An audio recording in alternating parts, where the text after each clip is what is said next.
Boss ba. Mkulikayo ku stage. It was massive, fantastic, awesome. Boy waffe yatubeererawo nnyo era ebivulu byaffe bisinga yabikuba nga DJ ate ne radio station yatulanga nnyo ku bivulu bye. We had to come and support to the fullest. Yeah, man. Nga tuvuddeko ku show watwalayo empapula okwesimbawo. Campaign zitandika ddi? Campaign zikyali. Abanga we kali kakyaliwo kakatonotono nenge essaawa yonna bwe banaamala okulangirira ne bagaba kaadi ebibiina bya parties ez'enjawulo bwe zinaamaliriza kaadi ne dates weeziri ez'electoral commission ez'okuba nga twewandiisa n'okuba nga campaign zitandika. Osobola okeberako ku programu ya electoral commission n'olaba ddi campaign we zitandika official. Naye nga akaseera kasigaddeyo katini ensonga zibe nga zitandika. Tukimanyi nti mugenda mu kamyufu ssaawa yonna. Yo mu kamyufu tebakolerayo campaign. Akamyufu kaba kakusunsula. Aka National Unity Platform kaba kakusunsula ng'abakulu balina emitendera bibo gye bayitamu. Akafisi kakwesimbawo mbugenda mu constituency wesimbewo. Aka National Unity Platform kakwesimbawo ne mwesimba ka bakulu oba abakulira ekibiina kugenda mu field balina protocol yaabwe nga bwe banoonyereza ne bazuula ani asinga okuba nga kwali ku ground okuba n'ebisaanizo ebimala okuba ng'akiikirira constituency. Ewantu weesimbyewo Lubaga South. Yes, tulabyeyo abantu ab'enjawulo bangi naye tulaba ekifo ekyo kisinga kwera ky'Abakatuliki gw'Omusiraamu onaakola otyo kiwangula. Politics okugamba nti kino ekifo ky'Abakatuliki kino ky'Abasiraamu yaggwawo dda ate abantu balondani agenda bakolera.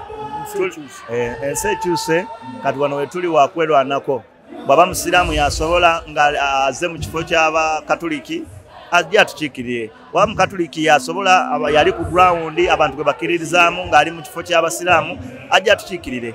Awo kati wetuli abantu abo baavaawo dda. Politics ogamba nti ate no Lubaga y'Abakatuliki. Lubaga ani agaaya Abakatuliki?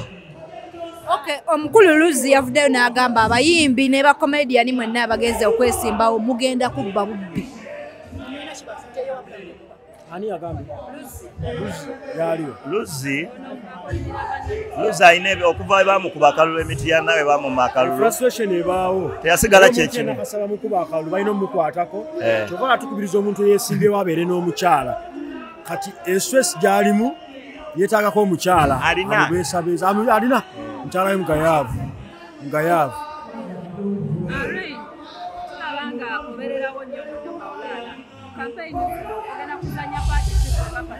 Tulina okuyega buli wamu.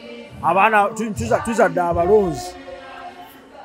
abalonzi tukunza abantu era tukubiriza abantu b'e Lubaga bonna buli woyita wonna londa Lubega kintu kimu Lubega. Ewa ajja kunzija kuba kati agenda kuba mu parliament. Ebimu ku byentwala mu parliament ya Uganda ekisookera ddala kukyusa ggwanga obukulembeze bw'eggwanga tube nga tufuna obukulembeze obulungi. Ekyokubiri kukolera abantu bange kutuusa biteeso byabwe mu parliament ya Uganda ddala abantu bange ab'e Lubaga South. Ekyokusatu ng'ekyange kulwanirira muganda wange ono ensonga z'abaana. Nange kumulwanirira ono ensonga z'abaana. Katuvuddeko campaign waliwo omuvubuka eyavaayo omusajja n'agamba oluyimba lwammwe olwa Heddigaalo temwalusasula. Kituufu oba nedda? Twamusasula. Twabimaliriza ensonga ezo twazimaliriza. Omanyi kirungi nnyo mu nsi muno okuba nga tulivinga in harmony. So twaharmonizing ensonga ezo ewali ensobi ne tuzigolola era kati tuli bulungi. Abayimbi ne bapromota bavuddeyo ne bajaguza oluvannyuma lw'okukyusa DPC w'e Katwe. Ate mmwe kyaba tutera okuba nga bamugye wano ne bamutwala ejjinja. Nga Maulana Andreini DPC w'e Katwe tumuyinaako nnyo buzibu. Tetumanyi ndowooza ddala abantu b'e Makindye esayidi eyo babadde bamuyinako obuzibu. Abayimbi ababeera eyo Makindye babadde bamuyinako obuzibu naye kati fe ab'e Lubaga South kati tetumumanyi nnyo naye baba bamuwummuza ng'abantu basanyuse. Mukama mulungi bangi bagenda kuwummula. Tumaliriza abantu basuubire ki ng'oweesimbyewo ayi n'ekyokubiri tetunnafuna kaadi ekifo tulaba nga kirimu abantu bangi.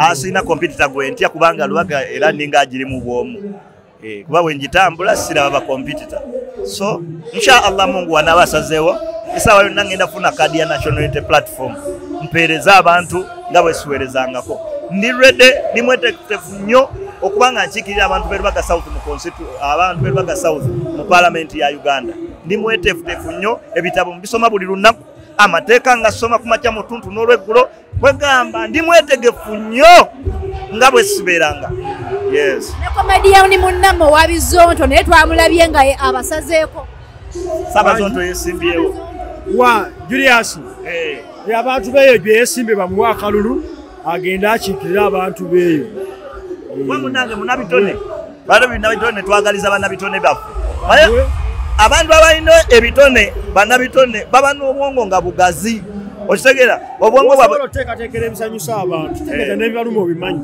era obasobola obbakolera ebirungi alejokubiri banabitone basiiba mu bantu kati olaba olwaliro ndi wano nateete bateekutte nva kusanyusa bantu kati ebizibu byawana ate mbimanyi nnyo abasulemu ate mbasu ate kogera sula wera ogera sula mu Lubaga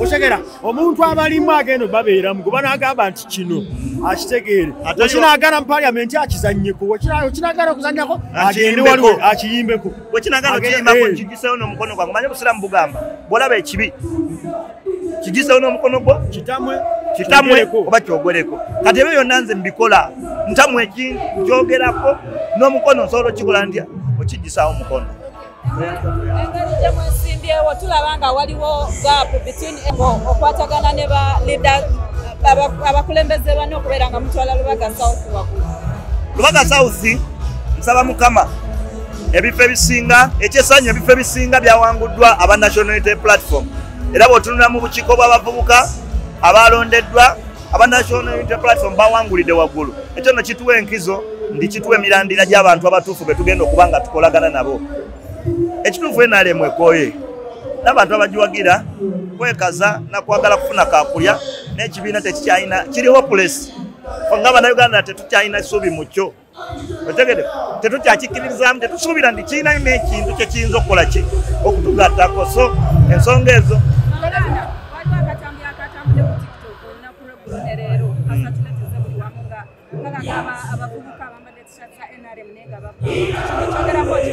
kiraga obukoowo obw'ekika ekyawaggulu baba baagala tugoba mu Uganda tugende wala batugambe baleme tukuba miggo tewali ataakalabye naye nga mwogera lunie nti mutubakooye mufulume tusobola okugenda e Kenya oba Tanzania era awo wennyini tuvumirira abavubuka njagala okutegeeza abavubuka b'eggwanga eno time yammwe eno generation yammwe mwe mulina okukyusa ebiseera byammwe eby'omu maaso newe mwebwayo mukozesebwe bannabyabufuzi mutulugunye bannammwe njagala okubagamba muba mweryamu mwekka olukwe abo abavubuka babadde mu bisaati bya kyenvu ababadde bakuba abantu tuvumirira ekikola ekyo naye ndowooza obwo bubeera obubonero obulaga ensi nti gavumenti eno ekooye kati ebyo byesobola okukola